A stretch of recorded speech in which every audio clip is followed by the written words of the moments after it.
নমস্কার বন্ধুরা, পিউ কিচেনে তোমাদের অনেক অনেক স্বাগত জানাই। আজকে একটা দারুণ রেসিপি তোমাদের বানিয়ে দেখাবো। অনেক দিন ধরেই ফ্রিজে একটা লাউ ছিল, লাউটা দিয়ে কী বানাবো বুঝে উঠতে পারছিলাম না। আর লাউ দিয়ে একঘেয়েমি রান্না, লাউ শুক্তো, লাউ ঘন্ট, লাউ চিংড়ি, বাড়ির লোক যেন খেতেই চাইছে না। বুদ্ধি করে এই রান্নাটা বানিয়ে ফেললাম, লাউয়ের কোপ্তা কারি। নিরামিষের দিনে কিন্তু জাস্ট জমে যাবে। তো দেখো বন্ধুরা, প্রথমে লাউটাকে আমি এরকমভাবে কেটে নিয়েছি। আর এখন আমি কীভাবে লাউয়ের কোপ্তাটা বানাচ্ছি, ভিডিওটা কিন্তু মনোযোগ সহকারে তোমরা দেখতে থাকো। আশা করছি তোমরা খুব সহজে কিন্তু লাউ দিয়ে একটা নতুন রেসিপি শিখে নিতে পারবে। আর লাউয়ের সঙ্গে দিতে হবে 1 চামচ বেসন, আর কিন্তু কিছুই লাগবে না। তো চলো, প্রথমে লাউগুলোকে আমি খোসা ছাড়িয়ে নিয়েছি এবং মাঝখানে অংশগুলো একটু দানাগুলো বড় হয়ে গেছিলো, তো দানাগুলো আমি ফেলে দিয়েছি। আর এইভাবে পরিষ্কার জলে একবার ধুয়ে নিতে হবে। আর একটা থালা নিয়েছি, থালার মধ্যে নিয়ে নিলাম একটা গ্রেটার। এরকম গ্রেটার তো আমাদের সকলের কাছেই থাকে, তবে বন্ধুরা মিক্সার জারে কিন্তু একদমই দেবে না, তাহলে এর স্বাদ কিন্তু পুরো পাল্টে যাবে। এখন গ্রেটারের মাধ্যমে আমি দেখো এরকম গ্রেট করে নিয়েছি, যেভাবে আমরা আলু গ্রেট করি ঠিক একই রকমভাবে গ্রেট করে নিয়েছি সমস্ত লাউটা। একটু সময় হাতে লাগবে বেশি, বাড়ির লোক থাকলে তাদেরকে দিয়ে কাজে বসিয়ে দিতে পারো। সকলে মিলেঝুলে করলে কিন্তু কাজটা খুব ইজি হয়ে যায়। আমি কিন্তু লাউটা থেকে এখন জলটা বার করে নেব। লাউটা এরকমভাবে চিপে আমি লাউয়ের জলটাকে বার করে নিচ্ছি। অবশ্যই জলটা ফেলে দেবে, জল সমেত কিন্তু একদম কোপ্তা বানাতে যাবে না, তাহলে একদম বাজে হবে, খেতেই পারবে না তোমরা। তাই লাউয়ের জলটা এরকম চিপে ফেলে দিতে হবে। আর লাউটাকে শুকনো অবস্থায় একটা বোলের মধ্যে নিয়ে নিতে হবে।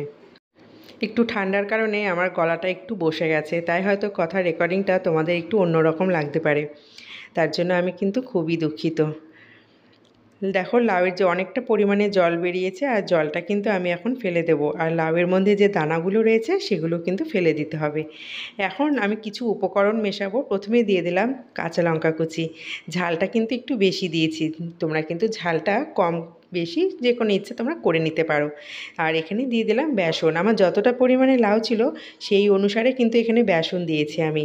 তোমরা কিন্তু বেসনটা তোমাদের লাউয়ের মাপ মতো দেবে, বেশি একটা বেসন এখানে দিতে যাবে না, ভালো লাগবে না খেতে। দিয়ে দিলাম স্বাদ মতো লবণ, হলুদ, আর কিন্তু বেশি একটা কিছু দিতে হবে না। আর সবার শেষে যেটা আমি দেব সেটা হচ্ছে একটু ধনেপাতা কুচি। যদি বাড়িতে জোয়ান থাকে তাহলে কিন্তু অবশ্যই জোয়ান একটু দিও, কারণ জোয়ানটা দিলে না ফ্লেভারটা একটু অন্যরকম লাগে। আর জোয়ানটা যারা পছন্দ করো না তারা কিন্তু পুরোপুরি স্কিপ করে যেতে পারো। এখন আমি ভালো মতো মেখে নিচ্ছি। বাড়ির লোকের একঘেয়েমি খেতে একদমই পছন্দ করছে না, তাই মুখের টেস্ট বদলানোর জন্য এখানে আমি জোয়ান আর ধনেপাতা কুচিটা ব্যবহার করেছি। তোমাদের যেটা অ্যাভেলেবেল, যেটা পছন্দ তোমরা সেটা এখানে ব্যবহার করতে পারো। দেখো আমি খুব সুন্দরভাবে এটা মেখে নিয়েছি, মনে হচ্ছে না এটা লাউ দিয়ে তৈরি করা হয়েছে। এবং বাড়ির বাচ্চারাও কিন্তু একদমই বুঝতে পারেনি যে এটা লাউ দিয়ে বানিয়েছি। তাদেরকে আমি বলেছি এটা আলু দিয়ে সবজিটা বানিয়েছি, তারা কিন্তু বিশ্বাস করে খেয়ে নিয়েছে। কিন্তু খাওয়ার পর যখন শুনলো এটা লাউ দিয়ে তৈরি, শুনে তো মাথায় হাত, এত সুন্দর টেস্টি রান্না হয়েছে লাউ দিয়ে। তো বন্ধুরা এখন কিন্তু আমি এখানে লবণটা দিয়েছি। লবণটা কিন্তু আমি প্রথমে দিইনি, কারণ লবণ দিলে না জল বেরিয়ে যায়, তাই আমি ভাজার ঠিক আগের মুহূর্তেই আমি লবণটা এখানে ব্যবহার করেছি। এখন ছোট ছোট এরকম বলের আকারে আমি কোপ্তাগুলো ভেজে নেব। তো চলো তোমরা পুরো ভিডিওটা এবার দেখতে থাকো।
বন্ধুরা কোপ্তাগুলো ভেজে নিলাম। ওই তেলের মধ্যে দিয়ে দিলাম গরম মশলা ফোড়ন আর 2টো শুকনো লঙ্কা, আর দিয়ে দিলাম হাফ চামচ মতো হিং ফোড়ন। লাউয়ের গন্ধটা অনেকে হয়তো পছন্দ হয় না, তাই আমি হিং ফোড়ন দিয়েছি। আর হিং ফোড়নের গন্ধটা কিন্তু বেশ ভালো লাগে নিরামিষের দিনে। দিয়ে দিলাম ডুমু ডুমু করে কেটে 2টো আলু। আলু ছাড়াও এটা তৈরি করা যায়, কিন্তু আলু দিয়ে তৈরি করেছি। আর নিরামিষের দিনে এটা একবার বানিয়ে দেখবে বন্ধুরা, ভীষণ ভালো লাগে খেতে। এখন দিয়ে দিলাম 4-5টা কাঁচা লঙ্কা আর আদার টুকরো। ব্যাস ভালো মতো আমি পেস্ট করে নিয়েছি। আর এদিকে আলুটাও ভাজা হয়ে গেল। আলুর মধ্যে দিয়ে দিলাম লবণ আর পরিমাণ মতো হলুদ গুঁড়ো। আবারও বলে দিচ্ছি বন্ধুরা, লাউ দিয়ে সবজি বানানোর সময় প্রথমেই বেশি করে লবণ দিয়ে ফেলবে না। লবণ দিলে কিন্তু লাউয়ের থেকে জল ছাড়তে থাকে, তখন মেকআপ দিতে খুব অসুবিধা হবে, বিশেষ করে কোপ্তা রান্নার ক্ষেত্রে। তাই লবণটা কিন্তু সবার শেষে ব্যবহার করবে। এখন দিয়ে দিলাম এখানে ধনে জিরের গুঁড়ো আর দিয়ে দিলাম কাশ্মীরি লঙ্কার গুঁড়ো। যেহেতু আমি কাঁচা লঙ্কা ব্যবহার করেছি, তাই আর নতুন করে লঙ্কার গুঁড়োটা দিলাম না। এখানে কাশ্মীরি লঙ্কার গুঁড়োটা দিলাম যাতে রঙটা একটু সুন্দর আসে। আর নিরামিষের দিনে বাচ্চাদের কাছে লোভনীয় আকর্ষণীয় করে তোলার জন্য লঙ্কার গুঁড়োটা আমাকে দিতেই হলো, মানে কাশ্মীরি লঙ্কার গুঁড়ো। একটু লাল লাল না হলে বাড়ির বাচ্চারা তো আবার খেতে চাইবে না, তাই তাদের কাছে আবার আকর্ষণীয় করে তোলার জন্য কাশ্মীরি লঙ্কার গুঁড়োটা অবশ্যই দেবে। খুব সুন্দর একটা রং এসেছে। আর এখানে আমি কিছুটা কিশমিশ ভিজিয়ে রেখেছিলাম। ভালো মতো মশলাটা যখন কষিয়ে নিয়েছি, তখনই কিশমিশগুলো দিয়ে দিলাম। আর কিশমিশ কিন্তু বাড়ির বাচ্চা বড় সবাই বেশ ভালোবাসে। আর কিশমিশটা যদি তোমাদের পছন্দ না হয়, তোমরা কিন্তু স্কিপ করে যেতে পারো। তো বন্ধুরা দেখো কত সুন্দরভাবে আমি কষিয়ে নিয়েছি, আর সুন্দর এক তেল ছাড়তে শুরু করেছে। তেলটা যদি তোমাদের বেশি মনে হয়, তেলটা একটু কম করে দিতে পারো। তো চলো এখন এর মধ্যে আমি দিয়ে দেবো জল। আমি 2 বাটি জল দিয়েছি, কাচের বাটির মাপে 2 বাটি জল দিয়েছি। আর এরকম বাটি আমাদের প্রত্যেকের বাড়িতে মোটামুটি থাকে, তাই বোঝানোর জন্য আমি 2 বাটি জল দিয়েছি। এখন 10 মিনিট মতো আমি ঢেকে আলুটাকে সিদ্ধ করে নেব। আর নামানোর ঠিক আগের মুহূর্তে কোপ্তাগুলো দিয়ে গ্যাসটা অফ করে দেবো। লাউয়ের কোপ্তা যদি ভেঙে যায় সেই ভয়টা মাথায় আছে, সেটা কিন্তু মাথায় রাখতে হবে। কোপ্তা ভাঙলে চলবে না, কোপ্তা কিন্তু গোটা গোটা থাকবে, তবে না খেতে মজা। তাই গ্যাসটা বন্ধ করেই কোপ্তাটা আমি দিয়েছি। আর কোপ্তা দিয়েই ধনেপাতা কুচি ছড়িয়ে কিন্তু আমি নামিয়ে গরম গরম পরিবেশন করেছি। তো আজকের রেসিপিটা যদি তোমাদের ভালো লেগে থাকে বন্ধুরা, প্লিজ অবশ্যই পুরো রেসিপিটা দেখার পর লাইক করে দেবে, কমেন্টস করে জানাবে এবং বেশি বেশি করে এটা শেয়ার করে দেবে। আর যদি নতুন বন্ধু কেউ এখনও আমার চ্যানেল সাবস্ক্রাইব করে না থাকো, তাহলে প্লিজ চ্যানেলটিকে সাবস্ক্রাইব করে পাশে থাকা বেল আইকনটি প্রেস করে রাখবে। আমি যখনই নতুন রেসিপি আপলোড করব, তার নোটিফিকেশান সবার প্রথম তোমাদের কাছে পৌঁছে যাবে।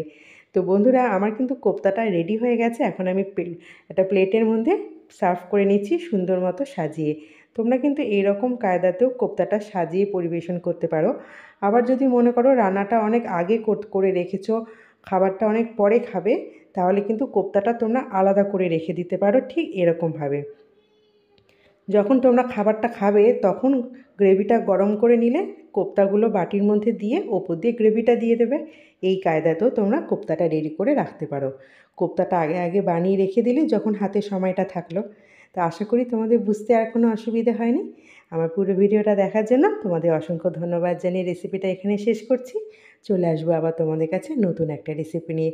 আর যদি কোথাও কোনো ডাউট থেকে থাকে আমাকে কমেন্ট সেকশানে জানাবে, আমি তোমাদের রিপ্লাই দিয়ে দেবো। তাহলে ভালো থেকো, সুস্থ থেকো। আজকের মতো এই পর্যন্ত। টাটা।